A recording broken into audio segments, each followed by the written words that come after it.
E aí, galera, vamos continuar então com mais um exemplo. Eu tenho aqui para vocês 2 vezes x mais 10 dividido por 17 igual a 1.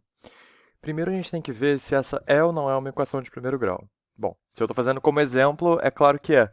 Mas vamos ver primeiro como é que a gente chega naquela forma geral que a gente tinha falado de ax mais b. Primeiro de tudo, vamos tentar simplificar isso que está aqui, multiplicando os dos dois lados por 17. Porque quando a gente fizer isso, o 17 do denominador vai cortar com o 17 do numerador, e a gente vai ter uma coisa mais fácil, mais simples. Então vamos ver. Primeiro, multiplicando os dois lados por 17, a gente vai ter que do lado esquerdo o 17 vai cancelar, então vai ficar 2, que multiplica x mais 10 é igual a 1 vezes 17, que dá o próprio 17. E agora, continuando aqui embaixo, se eu fizer a distributiva desse chuveirinho aqui no 2x, eu posso ver que 2x mais 20 é igual a 17. Agora, para ter um zero do lado direito, basta subtrair 17 dos dois lados. Então, eu vou ficar com 2x mais 20 menos 17 é igual a zero. 20 menos 17 dá 3, então eu tenho 2x mais 3 igual a zero. E agora eu tenho a equação na forma de ax mais b igual a zero. E a gente vê que ela de fato é uma equação do primeiro grau. E para a gente resolver ela, basta, lembra, subtrair 3 dos dois lados e depois passar o 2 dividindo. Eu poderia aqui em cima, se eu quisesse já resolver de cara a equação, simplesmente passar esse 20 para o outro lado subtraindo, e eu já ia ficar com menos 3. Né? Então, continuando aqui, eu vou ficar com 2x, subtraio 3 dos dois lados, isso aqui vai ser igual a menos 3, que é a continuação dessa equação daqui, passando o 20 e subtraindo para o outro lado também. E agora, dividindo dos dois lados por 2, que é a operação inversa da multiplicação, esse 2 vai cancelar com o 2 de baixo, e eu tenho que botar um 2 no denominador aqui.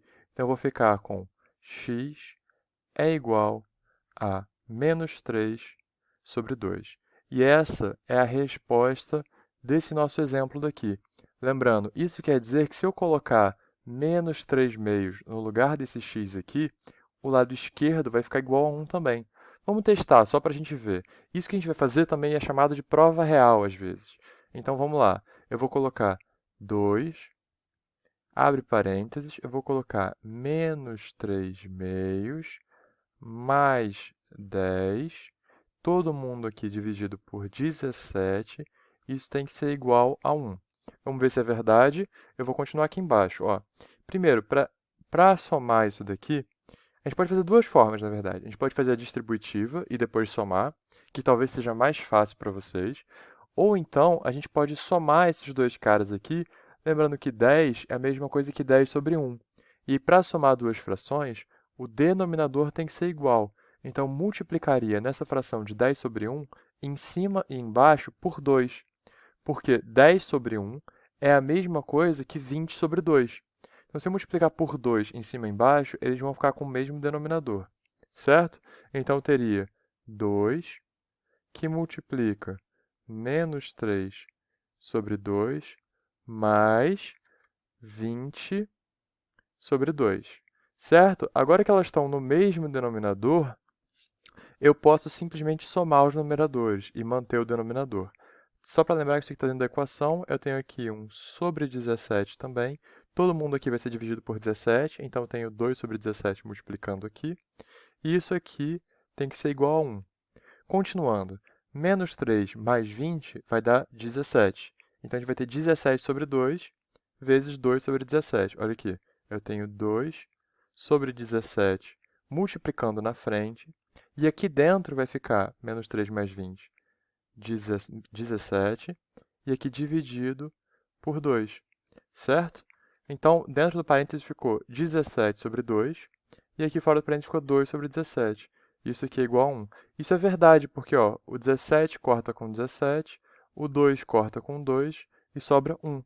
Então, 1 é igual a 1. Lembra, isso aqui é aquela coisa que a gente já tinha falado antes, que é óbvia, né? Então, isso aqui é uma tautologia, o que quer dizer que a gente já chegou em uma expressão verdadeira. Então, de fato, o valor do nosso x é menos 3/2. Agora vamos para o próximo exemplo. Nesse próximo exemplo eu tenho 32 menos 8x, todo mundo dividido por 2x igual a 1. Primeiro, a gente não sabe de cara se isso aqui é ou não é uma equação do primeiro grau. O que a gente pode fazer para ver são duas coisas. Primeiro, tentar multiplicar dos dois lados por 2x. E vai ficar 2x aqui multiplicando, que é 1. 2x multiplicado por 1 vai ser o próprio 2x. E do lado esquerdo, o 2x que eu colocar multiplicando aqui vai cancelar. Então, o que eu estou falando? Eu estou falando que se eu colocar aqui 2x multiplicando o 32 menos 8x, todo mundo aqui dividido por 2x, né? Isso aqui sendo igual a 1 vezes 2x, eu posso cancelar esse 2x aqui com esse 2x aqui. Então, quando eu tenho um número multiplicando aqui na frente todo mundo, e esse mesmo número dividindo todo mundo dentro do parênteses, eu posso cancelar os dois. Então, eu vou ter 32 menos 8x igual a 2x, certo? E aí eu posso passar esse 2x para lá subtraindo, ou seja, eu vou subtrair dos dois lados 2x, e eu vou ficar com 32 menos 8x menos 2x igual a zero. Menos 8x menos 2x vai dar aquele menos 10x, certo? Então, a nossa equação vai ficar 32 menos 10x igual a zero, né? Isso aqui mostra para a gente que, de fato, ela é uma equação de primeiro grau. E eu posso resolver ela. Ó, eu tenho o A, que vai ser menos 10, o B, que vai ser 32, e aqui é igual a zero. Então, a gente pode daqui resolver a equação, ou a gente poderia daqui já tentar resolver a equação, né? Eu só cheguei nesse passo aqui de novo para mostrar para vocês como que a gente vê se ela é ou não é uma equação de primeiro grau. Mas se eu estivesse tentando resolver ela de cara aqui, eu faria o seguinte. Primeiro de tudo, eu ia cortar esse 2 aqui fazendo o seguinte. Eu posso colocar um número aqui em cima em evidência. Vocês lembram como é que faz isso? Para fazer isso, vamos lembrar que a multiplicação ela tem uma propriedade distributiva, que é o seguinte, se eu colocasse aqui para vocês, por exemplo, 8 que multiplica 4 menos x. A gente consegue resolver isso aqui da seguinte forma. A gente consegue pensar que o 8 vai multiplicar tanto 4 quanto o menos x, e isso vai dar para a gente 8 vezes 4 menos 8x, certo? E 8 vezes 4 dá quanto? 8 vezes 4 é a mesma coisa que 2 vezes 8 vezes 2. 2 vezes 8 dá 16, vezes 2 é o próprio 32, certo? Agora, 32 menos 8x. Se a gente olhar para cá, a gente vê que a gente tem a mesma coisa que a gente tinha no numerador aqui dessa fração. Então, eu tenho 32 menos x é igual a isso, que é igual a isso daqui. Então, 32 menos 8x é igual a 8, abre parênteses, 4 menos x, certo? Então, eu posso escrever esse 32 menos 8x dessa forma. Isso daqui significa botar o 8 em evidência. Por que eu posso colocar o 8 em evidência quando eu tenho 32 menos x? Porque o 32 ele é divisível por 8. Então, eu posso escrever o 32 como sendo 8 vezes 4, certo? Então, eu vou ter 8 vezes 4. E se eu tenho 8 multiplicando 4 aqui, menos 8 multiplicando x aqui? Independente de quem seja o x, eu posso escrever isso daqui colocando o 8 em evidência, que é 8 que multiplica 4 menos x, que é exatamente o que está escrito aqui, certo? Então, essa fração daqui, eu posso escrever ela usando essa simplificação. Então, eu vou escrever isso rapidinho aqui para vocês. Então, aqui, escrevendo isso que eu tinha falado para vocês, colocando o 8 em evidência, a gente pode ver que eu tenho 8 multiplicando todo mundo aqui. Então, eu posso simplificar esse 8 daqui com esse 2, dividindo os 2 por 2. Então, 8 dividido por 2 dá 4, 2 dividido por 2 dá 1. Então, isso aqui vai ficar 4, abre parênteses, 4 menos x, vamos escrever isso, vai ficar 4, abre parênteses, 4 menos x, todo mundo dividido aqui por x. Eu só simplifiquei esses dois carinhas daqui, igual a 1, certo?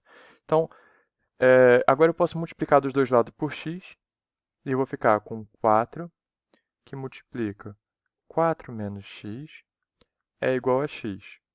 E quando eu fizer a distributiva de volta aqui do 4, eu vou obter 16 menos 4x é igual a x. Então, 16 menos 4x é igual a x. Agora eu vou passar todo mundo que tem x para um lado e todo mundo que não tem x para o outro. Então, eu vou somar 4x dos dois lados, vai ficar 16. Se eu somar 4x aqui, o termo com x vai embora. Então, se eu somar 4x aqui, vai ficar 5x. 5x, certo? E para terminar, eu vou dividir dos dois lados da equação por 5. Porque quando eu fizer isso, o 5 que está multiplicando o x vai embora. E eu vou ficar com 16 sobre 5 é igual a x. Você não precisa escrever na outra ordem, porque a igualdade vale dos dois jeitos.